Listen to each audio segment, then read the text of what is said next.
What up, what up, what up? We are back again. Another great show, the FTN Fantasy Show. It is week 3. We are crashing out because we're sitting at 0-2, but I'm here joined by my amazing host, Mr. Matt Okada. I mean, hopefully your teams are living a little bit better than the rest of us. It is hard to know, Laquan, how well my teams are doing in general because I have a number of leagues and it's hard to keep track of what's what. However, I do know I'm at least 0-2 in my quote-unquote league of record, my oldest league. It's a dynasty league, and I am 0-2, and that is unfortunate. It sucks. It sucks. And that is a perfect segue to get into what our segment is called a must-win week for the 0-2 rosters. Like, I'm one of them. You're one of them. I'm pretty sure people that are listening, the listeners are 0-2, or even at 1-1. I'm a little shaky. But there are some guys that are prime suspects for this record. And first off, I want to start in Jacksonville with Trevor Mid-Lawrence throwing the ball to Brian Thomas Jr. I mean, do we get a bounce back this week? Because, like, we need some life going on down there in Duval. We do not get a bounce back this week, Laquan. I hate to say it. Well, okay, let me be frank and honest. I don't really hate to say it because I poo-pooed drafting Brian Thomas Jr. all year. You did. All offseason. You did. Now, You did. in fairness, I did that because I just thought he wouldn't get the targets at the level he got them last year, towards the end of the year with Mac Jones, because of the addition of Travis Hunter. Correct. So far, he's gotten the targets. They've just been the worst targets anyone has gotten in the entire NFL. And a couple times that they've actually come to him, he has dropped them right in his hands. So let me pause you right there. Can you guess where does he rank among all wide receivers when it comes to catch rate?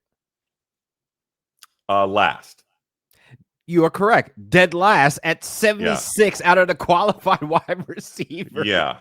My God. I've done some research on this week because I've been writing up stuff about Brian Thomas Jr. and when you can trust him again.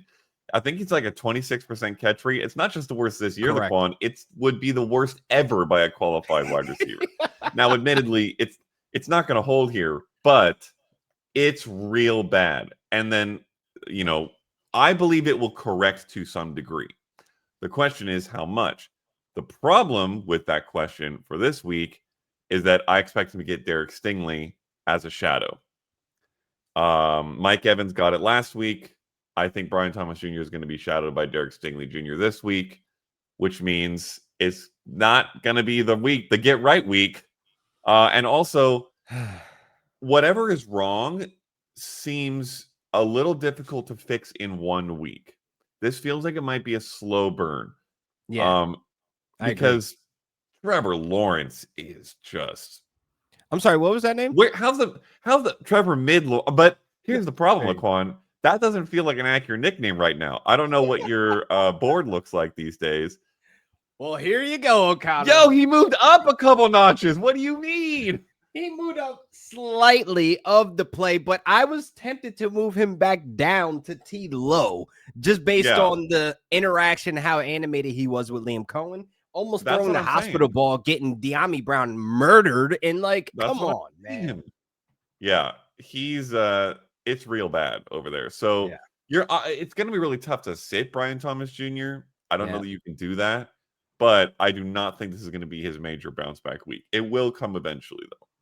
That sucks to hear, man, because I'm looking at one roster where I took him.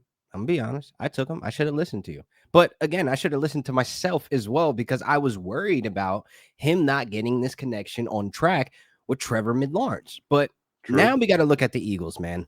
A.J. Brown is another suspect. Like 8 targets last week was encouraging to see, 5 catches, but where are the yards, man? Where are the fantasy points? Where's the production? So now this week he's going against my Rams. Okay. I will say this, Okada. We are down our CB1. Akello Witherspoon, who had Nico Collins in the clamps in week 1, is out. Now we have Darius Williams stepping back in, who was a week 1 healthy scratch, by the way. And the last time A.J. Brown and him met in the regular season, that boy put up 86 yards on 4 catches on Darius Williams' head. Do we get the bounce back this week, though, Okada? Can we trust A.J. Brown to be a solid wide receiver 1 this week against my Rams? You asked a couple questions there, Laquan, so I have to answer them separately. Do we get the bounce back this week? I am not confident in that. It's possible, but I'm not We're confident starting in the it. pod off so down. Like folks are just, oh my god, I'm getting out of here. Like, Do but we you're spitting facts. trust him? You're spitting facts. You're spitting facts. Do we trust him? Which is your next question. Absolutely not. Like, I think there's a 50-50, 60-40 chance that he does have the bounce back this week, but that is nowhere near high enough to trust. And you teed up this question with, well, what's going on here? Like, he even got the 8 targets. Where's the production? I'll tell you where the production is, Laquan. It's in the absolute drain because the Eagles have thrown 253 total passing yards this season, not averaged per game, Laquan, which I think 11 other teams are at or above that mark. Total 253 passing yards. It would be like historically bad. So that's going to correct. Like, and admittedly, the fact that they're 2-0 makes this a little concerning, but it is Yeah. going to correct to some degree. Are they going to get up over 200 passing yards a game? Maybe not. Are they going to get up to 160, 170, 180? Almost certainly. So when those yards start to come back up, the nice thing about Philly is that A.J. Brown and Devontae Smith get all the work pretty much. So once these numbers start to come back up, those two guys necessarily will come back up. This isn't like Green Bay where there's 5 guys who can catch the ball. There's really only 2 guys who can catch the ball here. Sometimes Dallas Goedert gets a couple of catches. I promise you, listeners, I was hoping that Okada was going to be on my side saying that he gets to bounce back because I have a lot of AJ Brown out there. And look, again, you were spitting straight facts, man. AJ Brown is currently sitting here averaging 4.75 fantasy points per game after the 2 games with a total of 35 yards. This is completely nasty work. I'm hoping this is correct. Now I'm going to go to the other LA team. I don't acknowledge them as the second LA team. They're the other LA team, the Chargers. Okay. Lab McConkey.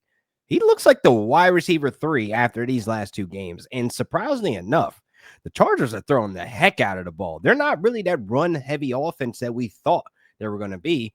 They're tossing the ball around. Are you okay as a Lab McConkey manager from your perspective? Ooh, why do you keep asking these questions so difficult? Are Am you I okay? okay? I think I'm okay, Laquan. Um, Here's the deal. You mentioned he looked like the wide receiver 3. He is tied for wide receiver 2 in targets on the team. Keenan Allen has 17. If I had to guess, I would suspect that over the course of the year, Keenan Allen's targets go down and Lad McConkey's targets go up. Just because Lad McConkey's still young, second-year player. Keenan Allen and Justin Herbert obviously always had this incredible connection, but Keenan Allen is very, very old. I could see him starting to lose a step. I could see him getting hurt. Quentin Johnston is right there tied with Lad McConkey with 14 targets in the number 2 slot. He's looked pretty amazing. We can't lie. Now, he has fewer catches than McConkey. He only has 8. McConkey has 11, which, by the way, is also only 1 behind Keenan Allen. And McConkey has 122 yards, which is just shortly behind Keenan Allen, 129. QJ is way up at 150, and he scored 3 touchdowns. And that's the big difference. And Keenan Allen scored 2 touchdowns. Ladma has none. That is the real major concern here, because I think that Lad McConkey will end up with quite a few catches this season and quite a few yards. But will he score the touchdowns if Keenan Allen? There are 2 types of touchdown scorers in the NFL, in my opinion, wide receiver, Laquan. Mm-hmm. There is the big-bodied / downfield guy like Quentin Johnston, like Mike Evans, Yeah. who is going to score touchdowns from anywhere and not necessarily at the goal line, but if they're at the goal line, he can box people out on a fade. The other type is the route running savant, the beast of a route runner who can just Alpha. lose because at the goal line, everyone's playing press coverage. You have to beat that guy to get open and get a reception. The best example of this is Hunter Renfrow. Hunter Renfrow is very mid throughout most of the game, throughout most of the field. He's a good route runner, but he looks mostly mid. But when you get down to the goal line, if you just watch Hunter Renfrow goal line highlights, Man is nasty. And he just Leaving boop, folks boop. in a blender. Correct. And so he gets open and catches touchdowns. This is why he caught 2 touchdowns last week. Yeah. Quentin Johnston is the latter. Keenan Allen, wait. No, Quentin Johnston is the former. Keenan Allen is the latter. Lad McConkey is like maybe a lesser version of Keenan Allen. I think he's a good route runner, but almost no one in the league is the route runner that Keenan Allen is, even at this age, because he's a technician. You don't even need to Yeah. be athletic still at your age when you're that much of a technician. So I think that's what makes it difficult to trust McConkey's touchdowns. They will come. I don't think he's going to finish as a top 12 wide receiver like a lot of people wanted him to be and drafted him to be, but I do believe he'll be a somewhat consistent wide receiver too. Yeah, that was mainly you, Laquan. Oh, yes. Oh, yes. I am so upset, honestly, for the 0-2 teams out there that drafted him as their wide receiver ones, as we are a podcast that we're saying, I think that ADP might get corrected this season. And I just say this, I'm okay as a lad manager if my team is 2-0, even 1-1. But if I'm a lad manager and I'm 0-2, and this trend continues on for 2 more weeks, I don't know if I go out, make it out of the month of football, at least with a win. I'll probably be looking at 0-4 if he's my wide receiver 1. Wide receiver 2, I don't care. Honestly, he is putting up the numbers that he should be putting. And like you pointed at, he's going to have those spike weeks. He's eventually going to find the end zone, but it's a matter of how long we're going to have to wait. And I honestly think for us to wait, as long as I guess it will be QJ falling off or dropping a couple passes, losing the trust from Justin Herbert. But right now, they're playing really strong, good football right now. So if it ain't broke, why fix it is kind of where I'm getting at with it, Okada. But let's take a quick break, come back, and we're going to do some game previews, man. And look, we forgot last week to hit our Monday night preview and prediction, but we'll make sure to get that in this episode. So we'll be right back. And we are back in the first game up. I can't go too long without talking about Trevor Mid-Lawrence. I got to get his name out there. Folks need to know it's Trevor Mid-Lawrence. We're not calling him T-Law.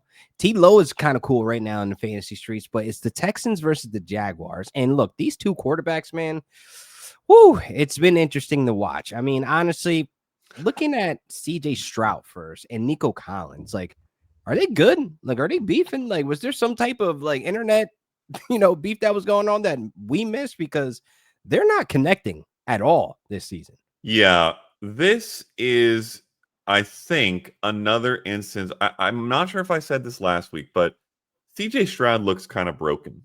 And in fairness, the man got sacked or physically. But I don't think he's actually injured. So I will say mentally. Did you say spiritually? Mentally, Yes. Emotionally, spiritually, perhaps across the board. Listen, this man got sacked 52 times last year. It's tough to come off of that without having some, quarterback trauma, if you will. He does not look good. He does not look consistent. He's not making throws. Now, these 2 did connect on what was an unbelievable throw and catch on Monday Night Football, week 1, or game 1 of the Monday doubleheader, I believe. Mm-hmm. That was a flash of how talented both of these players are. That ball was perfect. That catch was insane. These players have that upside. But right now, Stroud looks a little broken to me. I've heard some people say that he misses Tank Dell and his ability to get open because Nico Collins isn't necessarily a separator. He's more of a dominator. Correct. Which is what we saw in that touchdown catch. And so Stroud is maybe, stuck with a bunch of guys. He also doesn't have Christian Kirk yet who can't separate. Maybe when Christian Kirk comes back, that helps. Maybe they can just work things out to where Stroud, gets back towards what he should be. But right now, I'm really concerned. I mean, you're never benching Nico Collins. I don't think you can bench him in any realistic scenario. But I'm not starting CJ Stroud as a streamer if I can help it. And you're adjusting your expectations for Nico until this fixes in some way. And it's worth noting their offensive line is completely redone. It's hard to trust, and it might be bad all year. Ugh. This doesn't make me feel good about Nico Collins. He should have been, in the first segment we had, because honestly, it's been hard to kind of roll him out there. And like now we're looking at week 3, and it's like the Jaguars are taking the ball away a ton. They're getting decent pressure. CJ Stroud's not connecting well. So it's like, who do you start over him? Like, I don't even think that's possibly, in the universe right now of thinking, like, do I bench Nico Collins for Chris Olave, a Jawan Jennings, a Alec Ioman, or like, geez, the names go on where it just seems nasty of the names that are candidates to take over. But we shall see. Hopefully they bounce back in this game. But let's go on the other side, man, with Trevor Lawrence stepping in as QB1 for a lot of folks with a lot of injuries out there, man. Jaden Daniels is questionable. Joe Burrow down. Brock Purdy's still rehabbing. It's real nasty out here for the quarterback situation. But do you think Trevor Lawrence can step up and play to his name in this game and actually put together some good stuff? Is it stepping up to mid? Because right now he's low. He's low, but Oh, stepping up to mid. Yeah. okay. No. I would do my Mr. very Negative best. Nancy today, guys. I am. I mean, you're setting me up with a lot of guys who are struggling. Listen, if everybody's concerned about my negativity, wait one game. It'll probably be about 2 minutes from now. We are going to get to my favorite game of the week, and there will be no negativity there. But I'm not touching Trevor Lawrence with a 10-foot pole right now. He looks awful, just like CJ Stroud. The Texans defense, I do think, is good. They haven't been quite as good as we expected them to be, but I think they are good. I think they will get pressure on him. They've got, we talked about Derek Stingley Jr. earlier, incredible corners. Yeah. So I am very, very concerned. There are other streamers I think that you can get that should be better. Daniel Jones might not be available on your waiver wire anymore because everybody's obviously super excited about him. But Jordan Love might be. Caleb Williams might be. There's a non-zero chance Drake May is out there. Sam Darnold's not a terrible option. I don't really like him either. You know what? Give me Mac Jones. Oh my God! Return of the Mac Jones, Laquan. Oh my God! Listen. Wow. It does not actually matter what's on the back of the jersey of the quarterback in San Francisco. As long as he is a boring, pasty game manager, Kyle Shanahan will turn him into prime Kirk Cousins. That's just what he does. Mac Jones was good last week. I think he'll be good again this week. I think you can stream him against a Cardinals defense that I'm not scared of at all. I would take him over Trevor Lawrence, and he's almost certainly available. You know what's crazy? They meet week 4. I cannot wait to see Mac Jones versus Trevor Lawrence week 4. And it's going to be the Mid Bowl. That's what I'm going to call it. The Mid Bowl. Oh my God, man. Let's go into another game, man. Cowboys and Bears. Now, this game, I'm really looking at the quarterbacks. Dak Prescott, Caleb Williams. Choose your fighter, Okada, because both of these quarterbacks are kind of up and down right now. My fighter that I choose is both, Laquan. Super flex. I don't know. Yeah, change your league to a super flex for week 3 and play both these guys. Listen, I teased it a couple minutes ago. This game is about to be fire. These defenses, Laquan, fire. These defenses are a trash. Cooked. They have been so bad, particularly against the pass. I believe Dak Prescott is going to be a top 3 to 5 quarterback this week. You know how we talked about him preseason? It's going to come. This is the week. Yeah. The positive meter is going up on Okada right now. Let's go.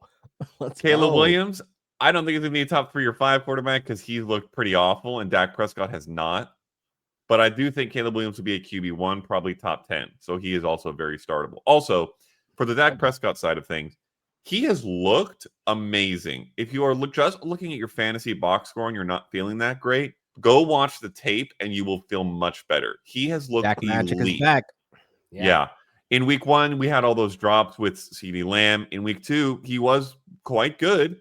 There was an interception. I kind of feel like it bounced off somebody, and it wasn't really his fault. But I could be making that up because I'm super biased towards Dak Prescott. But he looks really, really good. Has played 2 defenses with very strong fronts. They get a lot of pressure to start the year. I think it's going to get much, much better for him, and he is a big buy in fantasy moving forward. And I'd start everybody that you can that's even close to being reasonable as pass catchers in this game, along with Javonte Williams and DeAndre Swift. I agree.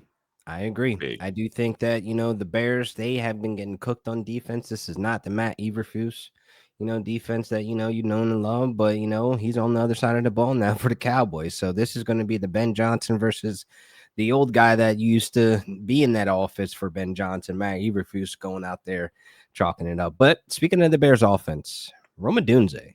Jeez, Okada, he is exploding. Like, he looks like probably one of the best buys in the mid rounds over the summer because, boy, does he look like the wide receiver one. No shade to DJ Moore, but is DJ Moore okay? I would say Roma Dunze looks like the wide receiver one, a little bit of shade to DJ Moore. That's what I would say.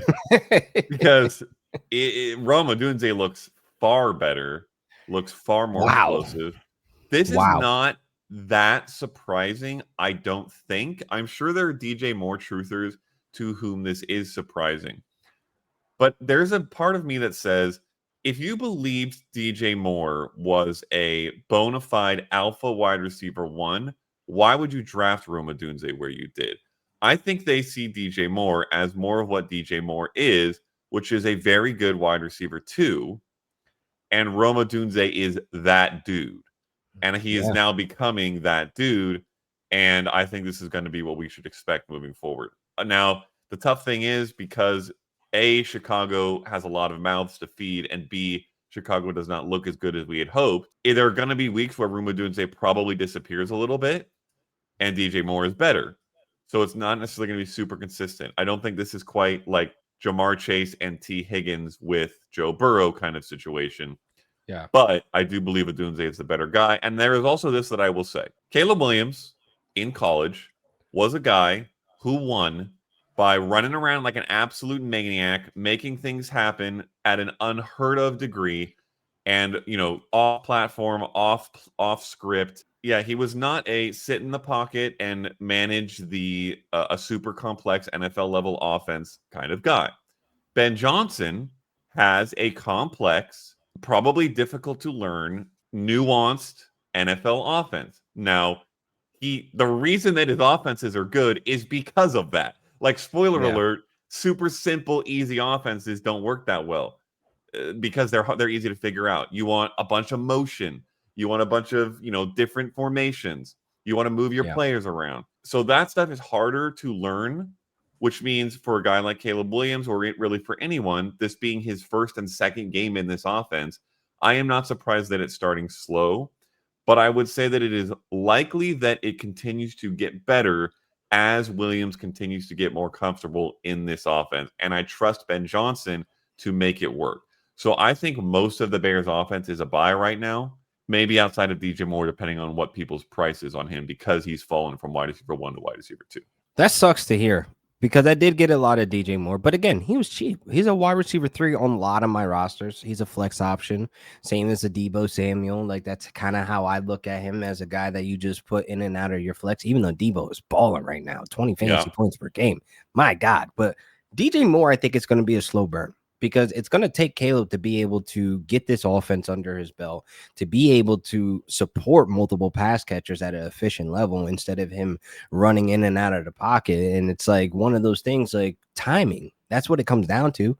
The timing of this offense, the nuances that you spoke about, Okada. And it's like Caleb is going to have to get on the right track and get this offense moving and grooving. But again, I'm not too sure what to do with DJ Moore. I don't know what his trade value is right now. I have somebody actually ask me in my DM and Twitter right now, like, what can I get for DJ Moore? And I'm looking at him like, I have $3. So I don't know. Like, it's one of those things that it's very early in the season. So folks, I'm not hitting the panic button yet on DJ Moore. Okada, it sounds like you're kind of on the fence about it. Like, you're not really like too worried about it. Like, he'll have his weeks, right? I mean, I'm a little worried in the sense that I think it's going to be very hard to trust. I do think he'll Yeah. be good sometimes.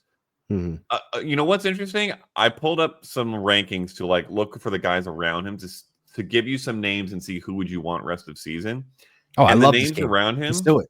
their names around him are very similarly hard, like inconsistent or potentially hard to trust. So let me throw you some names. You tell me DJ Moore or the guy.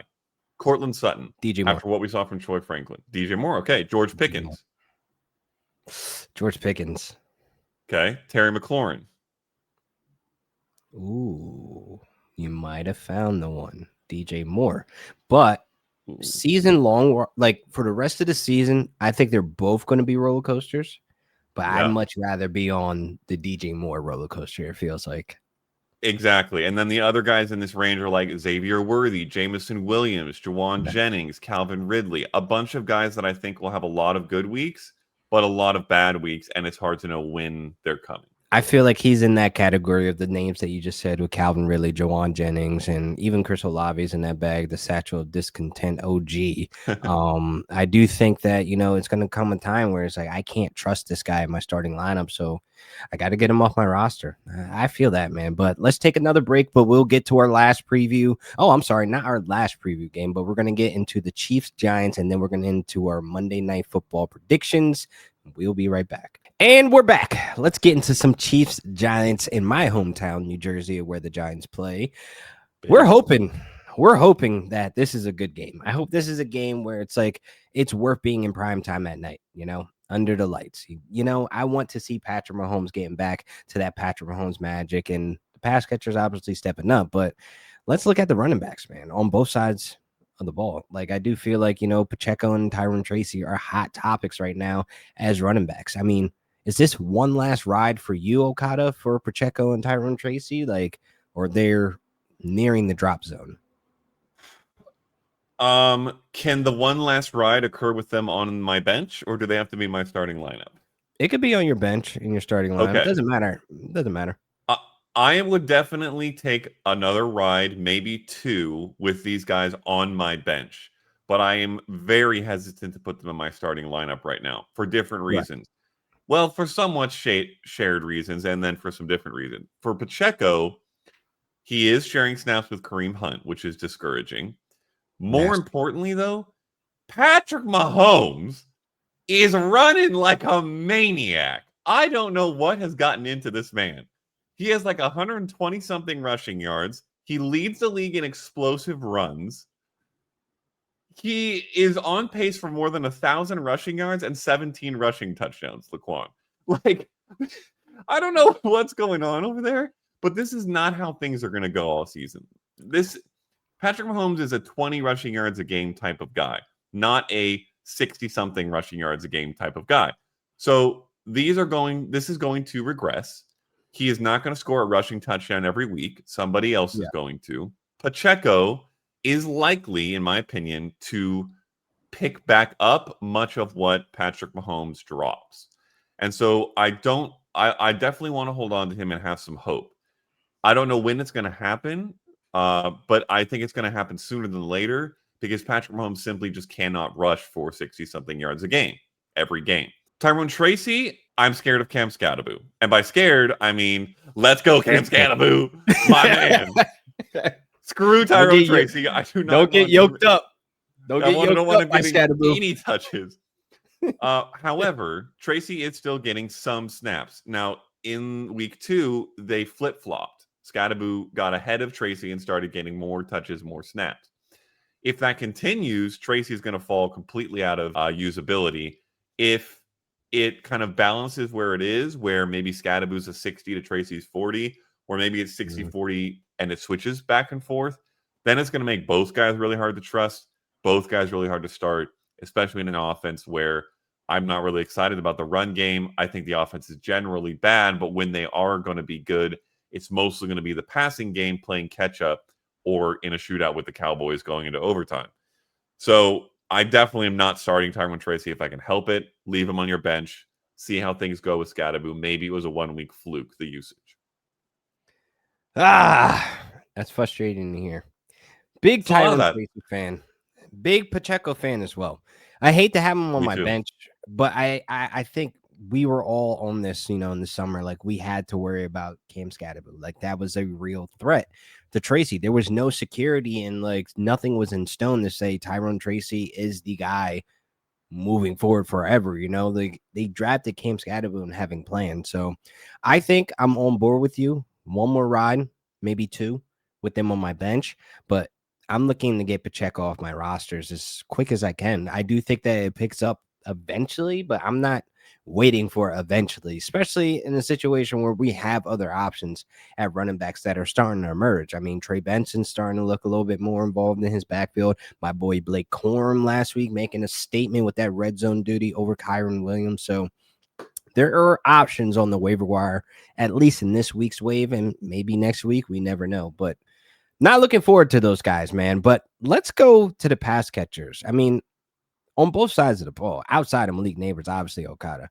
Is there anybody that just catches your eye like, man, I got to put him in my flex position at the least? Yes. Everybody, Laquan. I mentioned this. Everybody. Whoa. No, not everybody. Oh.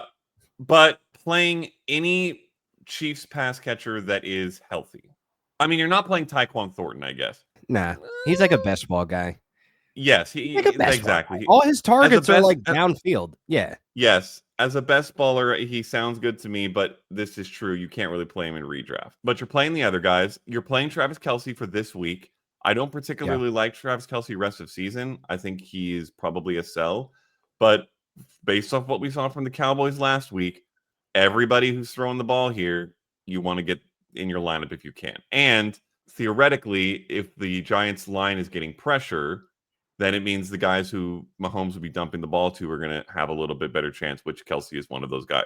On the Giants side, everybody is only one person, but that person is Wan'Dale Robinson, my boy. I love Wan'Dale Robinson. I've loved him since, I don't know, 2-3 years ago, maybe. Wow. He had a huge year last year in terms of targets, at probably the quietest 140 target year that's ever in happened. History. Yep. But it was so quiet because the carousel of Garbaggio quarterbacks that he had to deal with in New York had him with an ADOT of like 2 yards. Exactly. Tommy DeVito was one of them. Russell Wilson is involving Wan'Dale Robinson, and Brian Daboll has figured out, we should involve Wan'Dale Robinson down the field. Yeah. And you add that on top of the fact that he's still getting a lot of targets because he's the only other guy there besides Malik Neighbors. And Wan'Dale Robinson, to me, is one of the best waiver pickups of this past week. If he's still out there, you must go and add him. And I think he is someone you want to try to get into lineups if you can. He is going to be, in my opinion, a wide receiver 3, maybe better for the rest of the season. My bold prediction, he's going to have back-to-back top 5 fantasy performances. I'm telling you now. I am all in on Wan'Dale Robinson. I just became a fan last season. I was rooting for him. The short kings being used to close to the line of scrimmage, and there's yards out there to catchability. And now that you have Russell Wilson getting him involved downfield, we're seeing a complete wide receiver 2 on the Giants offense. It's been a while since we've been able to say that, Okada. And I'm just loving the magic that's coming from New York right now when it comes to Malik, when it comes to Wan'Dale Robinson. So with Russell Wilson, Jackson Dart, Jameis Winston, it doesn't matter. I'm liking how these two are balling right now. But let's get into Monday night predictions. We forgot last week, which is fine. We'll get into it tonight. I do want to talk Lions, Ravens. Now, can we get a prediction out of Derrick Henry, Zay Flowers, and Mark Andrews? Because there's a lot of storylines just on this Ravens side. What the heck is happening to Derrick Henry? Zay Flowers is wide receiver 1, and Mark Andrews, are you playing or not? Are you here? I'm curious to get your thoughts on the Ravens side of things. These are fortunately 3 easy answers, and fortunately 2 of them are positive, so we don't have to keep bringing the negativity down here. Yeah, negative Nancy Okada today. Derrick Henry has never posted single-digit fantasy points in consecutive weeks on the Ravens. He did it once in his last year with Tennessee and once the year before that in Tennessee. But that was a Tennessee offense that is much harder to trust, much less consistent, much less explosive, much less good, simply put, than Baltimore. Arthur Smith, was he the OC? I think he was gone by his last 2 years, but I think he was gone. Regardless, their follow-up OCs weren't any better. No, however, forgettable. So Derrick Henry is not going to dud again like he did last week. That being said, the Lions run defense in particular is very good. So I'm not putting a 150-yard 2-touchdown prediction on Derrick Henry. but he will be good. You are not even going to consider benching him. He is a must start. Zay Flowers, listen, Laquan, I take my laps, right? On Wan'Dale Robinson, I took my lap. On Brian Thomas Jr., I took my lap. I also will take my lumps. I did not like Zay Flowers. I thought Me that he either. fit I'm in. right with you, brother. I thought he fit in with the Chris Olaves of the world, these guys who have gotten a lot of targets, but are just clearly not wide receiver ones. They never were. They never could be. Zay Flowers has proved me wrong. It is only 2 games. I'm trying not to overreact too much, but he looks amazing. He looks like he is on the exact same page with Lamar Jackson.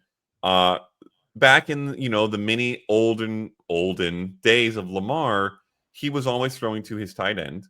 He's not doing that anymore. And he has a wide receiver one who is playing incredibly well. To me, Zay Flowers is a buy high because I think there is a chance, and this matters who his manager is in your league. But if they drafted him, in the middle to late rounds where he was going, and are still holding on to his ADP a little bit more than to his fantasy production, I think he's going to be closer to his production through 2 weeks than to his ADP. Now, I don't think he's going to be the wide receiver one all year, but I think he is more likely to be a very high-end wide receiver two, fringe wide receiver one, than he is to be a wide receiver 3 or 4 where he was getting drafted. So I'm buying high on Zay Flowers. Here's a good example, actually. I host a trade AMA where people ask me their trade thoughts. Yeah.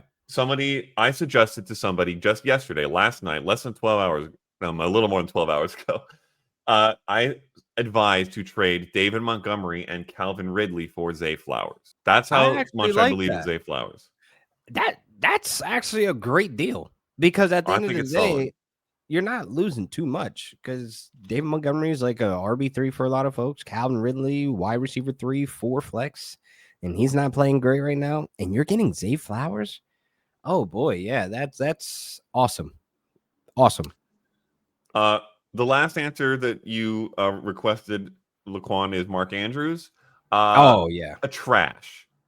I don't know what he's doing, but it ain't catching footballs. My man is useless right now. I think he's averaging like 19 routes a game. He has, I think, 2 catches on the year and like 9 yards or something. 7 yards. 7 yards. It's disgusting. I am going to drop him. I promise you, if he does not show up this week, he is toast. He is gone because I have I agree. Jawan Johnson and a lot of other leagues where I'm like, he's got to go. He's got to. And this is disgusting. And this is with Isaiah Likely not active. Laquan. And he's coming back very soon. Likely, yeah, might be a nice little sneaky pickup, and there might be a window from this week and next week where you could pick up Likely. Just kind of sneak him on your rosters because you never know. He may be that spark that they're waiting for. It seems very likely, no pun intended, that Andrews has just lost. We did that like 3 times. Yeah. Hey, he's just lost everything because the fact that he's running 19 routes a game and is Lamar Jackson's, has always been Lamar Jackson's number one target and just isn't getting used, to me says he's just not good anymore. Like he's lost a step. So to me, that means that is a big green light for the Isaiah Likely idea. Because Isaiah Likely is very young, very athletic. If he comes back and starts running all these routes that Andrews is running plus some, and he is good, he could be the number 2 pass catcher on this team behind Zay Flowers and be a really sick tight end pickup. So let me ask you about Jared Goff, right? We had the Jared Goof week 1, and then Jared Goff comes out swinging in week 2. So is he to be trusted? Like, do you think he can light up this Ravens defense and like with his counterparts, I would say like Jameis Williams and David Montgomery? Like, are you predicting or expecting, I should say, strong performances this week again? I would say somewhere in the middle. So we got Jared Goff in week 1. We got Jared Goat in week 2 is what we got. Jared Goat. Oh, boy. I am not saying that. I mean, I'm not saying that. He's a former Ram. You don't have some connection to him? Yeah, Jared Goof. I know him as the Goof. Now I don't know him as the Goat. Bro took you to a Super Bowl. Admittedly, he was terrible in that Super Bowl, but thank you. Okay. I think he ends up somewhere in the middle. I believe this Ravens defense is good. Ish. Yeah, good-ish. They can be hit and miss, but Yeah. Jared Goff's not going to dice them up like he just did last week. Hmm. However, I don't think he's going to be as terrible as he was in week 1 when the whole team looked awful and it just seemed like they were not on the same page. Yeah. Maybe it took a week of warm-up to figure out this offense. I don't know why that would be the case when you had preseason and all the offseason. I'm curious actually how much the starters played in preseason because maybe that has something to do with it. Maybe. Either way, I think he'll be somewhere in the middle and kind of be more or less what we expect and expected Jared Goff to be, which is a fringe QB1, kind of just outside of QB1 range. He'll probably have some good games, but mostly he'll be a 15 to 17 fantasy point guy that you feel okay about. Yeah. Well, that's pretty much how I feel about Jared Goff. What about Monty? I'm I haven't started Monty at all this season, and I feel weird about it. You know? Monty is so hard because to me, it's basically is he's going to score a touchdown. In fact, I had him as a bust last week going into the week because I said I think he would need a touchdown to be good, especially after what we saw in week 1. And it turns out he needed a touchdown to be good. He did score that touchdown. And the thing is, with David Montgomery in this offense, if they're clicking at the level that they are supposed to be, he will do that a lot because they get, the offense gets down to the red zone a lot, and David Montgomery gets a lot of carries inside the 10, inside the 5. So I prefer not to play him. I mean, it depends on the guys you have, just because I think his upside is pretty capped, largely by Jahmyr Gibbs in the passing attack. Facts. And especially with Morton taking over, it looks like it's going to be less of a ground and pound kind of team, I think. But he is better than a lot of other options because he does have such a good chance to score a touchdown. So It kind of feels nasty though. It feels yeah, nasty because it's like I'm starting Jordan Mason over him. Like I was in on the I'm JCM, easy. aka Bill train, starting him over Monty. Like No, it just feels like we're in the early stages already of feeling queasy about David Montgomery because it's just the unknown. Like it's one of those things of like, why did I draft him? Like, why did I do that? Like, why did I put myself in this situation? Because like I do want a strong RB3, but I'm starting my RB4s over him at this point. Like it just doesn't make sense of like how we should approach Dave Montgomery on a week-to-week basis. But honestly, man, looking at the lines, I'm not sold yet, to be honest, Okada. Like, I don't want to spend too much time on the lines, but like, I'm not sold yet. Week 1 was frightening 3.4 yards per play. It was the Packers, but that's your division rivals. They're gonna have to fight their way out of the division. I just feel like this team is still on a roller coaster to me, and like hopefully, the Ravens, they put them to that test to see if they're real or fake. We highlighted earlier in the show how bad the Bears defense looks. The Yeah. Lions were a big part of that, but Mm-hmm. it's not impossible that they have faced the best defense in the league and one of the worst defenses in the league in their first 2 weeks, which is why I think Jared Goff will end up somewhere in the middle because he was super And bad that's against the crazy best defense. because the Ravens are good-ish. Exactly. So like they're right smack dab in the middle of that. Oh my God, Okada, this has been great, man. I hope these predictions hit. I mean, tonight, of course, it's Buffalo versus the Dolphins. Any predictions that you want to get off before we get out of here? Yes. Crazy, Laquan, how yesterday night on Thursday, the Bills beat the Dolphins 69 to 12. That was wild. Scorigami, A wild one. Sure. Smacked all belty butt, man. I do think that the Buffalo Bills come out with a huge victory, man. The Dolphins are bad. I compared them to the Jersey Shore Miami cast. If you know, if you watch that show, they're just chaos. It's drama, it's a circus, it's entertaining, it's a car crash you cannot take your eyes off of. But man, I do think that Tyreek Hill, him having that touchdown last night, kind of saved his week. So I'm just going to leave off of that as my prediction for week 3, man. Yeah, I love these predictions. I hope they hit, man. But look, Okada, this has been great. We'll be able to feed the fantasy streets again next week, and make sure you guys are liking, subscribing to the FTN Fantasy Show, and please make sure you guys follow me and Okada on Twitter, social media platforms. No matter where you're at, you're going to see my face or hear his voice. It's going to be the FTN Fantasy Show. Fire content only.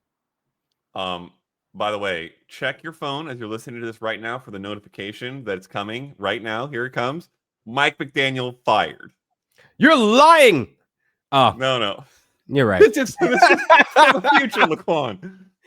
But that would be the earliest a head coach has ever been fired. Like Saleh was week 5, and I think there was somebody in between. Like it's always been after week 4. Like that would be crazy if that happened. Yeah, but Saleh's like the team wasn't playing well, but he's like a leader of men. Mike McDaniel is a goober. Yo, if he gets fired this early, bro, that'll be like a first. Check your phone, listener. You're seeing the notification right now. I'm not lying. Look at it. We're from the future. Oh my God, let's get out of here, man. See you guys. Peace. Adios.